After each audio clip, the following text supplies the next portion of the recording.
안녕하세요. 이지앤 스마트 엔지니어링의 정규범 교수입니다. 이번 시간에는 전력 전자공학의 기본 소자인 전력용 모스펫에 대해서 그 기본 동작과 설계 요령에 대해서 간략하게 살펴보겠습니다. 이번 차트는 DC-DC 컨버터의 일종인 버크 컨버터 회로를 나타내고 있는데요. 버크 컨버터의 기본 소자도 역시 모스펫이 사용될 수가 있겠습니다. 여러 가지 타입의 모스펫을 보여주고 있습니다. 이와 같은 모스펫은 1200V 45A가 되겠고요. 대략 길이가 2cm, 폭이 한 1.5cm 이러한 1200V 45A짜리 기본 소자도 보여주고 있습니다. 방열을 위해서 이와 같이 되어 있고요. SMD 타입 같은 것은 매우 작은 용량에 주로 만들겠고요. 이와 같이 밑으로부터 방열할 수가 있겠습니다. 한편 두 개의 모스펫을 이렇게 보여주고 있는데요. 기본적으로 전류 용량이 작은 경우 20V 5.2A가 되겠는데요. RC 타입으로도 이와 같이 제조할 수가 있겠습니다.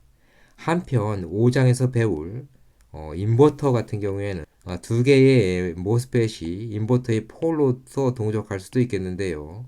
큰 용량 1200V 100A 같은 경우 5cm 9cm, 높이도 2cm 이와 같이 아주 큰 모스펫도 있겠습니다.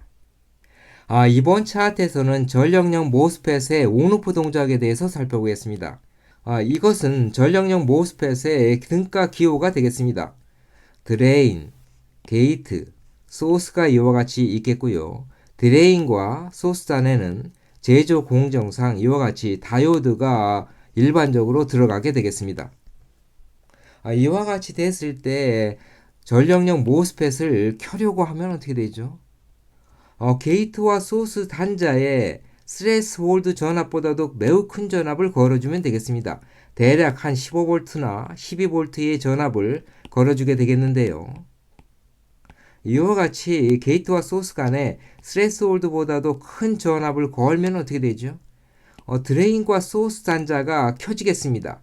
그런데 실제적으로는 이와 같이 드레인 소스 간의 저항이 존재하게 되겠습니다.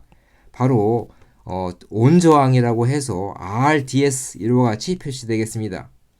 한편 다이오드도 그대로 붙어 있기 때문에 만약에 게이트와 소스 간에 스레스홀드 전압보다도 큰 전압을 걸면은 이와 같이 드레인과 소스 간에는 저항과 다이오드 이렇게 볼 수가 있겠습니다.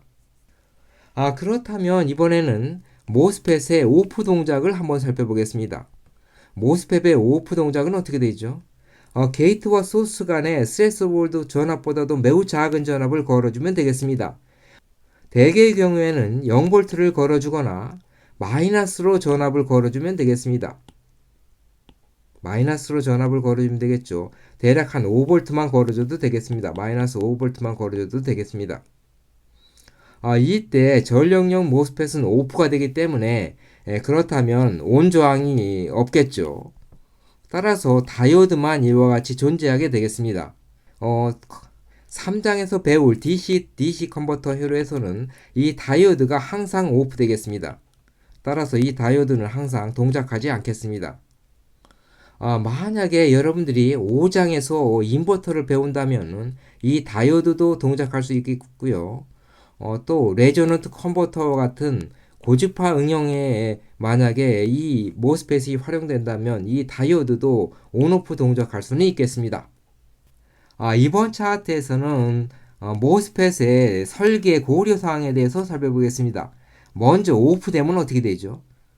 오프되면 드레인과 소스 사이에 전압이 걸릴 수가 있겠습니다. 플러스 전압이 걸릴 수가 있겠죠. 이때 드레인과 소스 사이에 걸릴 수 있는 최대 전압, 이 전압은 모스펫마다 다르겠는데요. 최대 걸릴 수 있다고 보장된 그 전압이 전격 전압이 되겠습니다. 영어로는 볼테이지 레이팅이 되겠습니다. 드레인 소스 간에 견딜 수 있는 최대 전압이 되는 것이죠. 마이너스로는 걸릴 수가 없겠습니다. 여기 다이오드가 있죠. 다이오드가 켜지기 때문에 마이너스로는 걸릴 수 있는 전압이 없겠고 플러스로만 견딜 수가 있겠습니다. 이 전압이 설계에 있어서 다이오드 선정에 있어서 매우 중요한 고려 사항이 되겠습니다. 따라서 다이오드 전격 전압을 선정할 때는 어떻게 되죠? 회로상에서 VDS가 걸릴 수 있는 최대 전압이 있을 것입니다. 이 전압에 대해서 대략적으로는 2배를 선정해 주면 되겠고요. 회로에 따라서 우리가 1.5배도 선정할 수가 있겠습니다. 그렇다면 이번에는 전력용 모스펫이 켜질 때 이때 디자인 고려 사항에 대해서 말씀드리겠습니다. 전력용 모스펫이 켜지면 어떻게 되죠? 이와 같이 드레인 소스 간에 전류가 흐를 수가 있겠습니다. 물론 반대 방향으로 흐를 수 있다는 것도 알고 계시면 좋겠습니다. 저항이니까 전류 방향은 마음대로 흐를 수가 있겠죠. 3장의 컨버터 회로에서는 이와 같이 플러스 방향으로만 전류가 흐를 수가 있겠습니다. 그렇다면 25도C에서 드레인 소스 간에 흐를 수 있는 최대 연속 전류, 이것을 전격 전류다 이렇게 해줄 수가 있겠습니다. 이때 정션의 온도는 25도를 유지해야 되겠죠. 물론 여기서 게이트 소스 간에 전압을 넣어줘서 켜주게 되면 드레인 소스 간에 저항이 존재할 수 있겠죠. 이 저항을 온저항이라고 하는데 전류가 흐를 때 여기에 전력 소모가 있겠습니다. 만약에 전류의 RMS 전류를 안다면 전력 소모는 어떻게 되죠? 온 저항에다가 RMS 전류를 제곱해 준 것이 되겠습니다. 그렇다면 저항에 따라서 효율이 낮아질 수 있겠습니다. 따라서 전류 레이팅을 고려할 때 다이오드와 마찬가지로 최대의 직류 전류에다가 곱하기 2배만 해주면 안 되겠고 여기에 전력 소모도 고려해야 되겠습니다. 왜냐하면 이 전력 소모가 효율에 큰 영향을 미치기 때문이지요. 따라서 전력용 모스펫의 그 디자인 고려 사항을 살펴보면 우리가 전격 전압을 고려해서 선정해 줘야 되겠고요. 전격 전류를 고려해 줘야 되겠습니다. 추가적으로 다이오드의 온 저항도 고려 사항이 되겠습니다. 효율에 큰 영향을 미치기 때문이지요. 한편 전력용 모스펫의 종류는 어떻게 되죠? 일반적으로는 실리콘 타입의 모스펫을 활용할 수가 있겠습니다. 한편 매우 스위칭 속도가 빠른 가륨 나이트 모스펫도 활용할 수가 있겠고요. 가륨 나이트 모스펫은 이와 같이 모스펫의 내부 다이오드가 기본적으로는 없겠습니다. 따라서 DC-DC 컨버터에서 활용된다면 매우 높은 주파수의 컨버터를 설계할 때 가륨 나이트 모스펫도 활용할 수가 있겠습니다. 물론 인버터로 활용할 때 혹은 내부 다이오드가 활용될 때는 이 내부 다이오드의 스위칭 속도가 빠른 것을 붙여서 활용할 수가 있겠습니다. 한편 실리콘 카바이드 모스펫이 있겠는데요.